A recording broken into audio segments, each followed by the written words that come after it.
overnight the Senate passed that bill that supporters say will protect children, but there's a lot of controversy here. Your reporter Anna Stansfield live outside the Capitol this morning. So Anna, lawmakers left there only a few hours ago. Yeah, good morning. That's right. Senators were here until just before midnight last night discussing this bill. We know, as you just mentioned, it's been a hot topic of conversation, very controversial throughout this entire legislative session. But after more than 5 hours of debate here last night, the senators decided to push it forward. Right now, Connecticut is the only state in the U.S. with no oversight when it comes to homeschooling. Recent deaths and abuse cases have motivated some lawmakers to try and change that.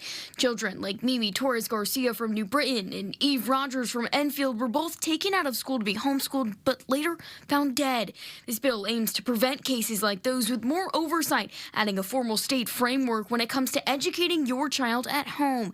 The bill would force parents to notify the school district in person that they want to homeschool. It also requires a welfare check, and if a parent has an active case or is on the abuse registry with DCF, they won't be able to pull their kid from the classroom.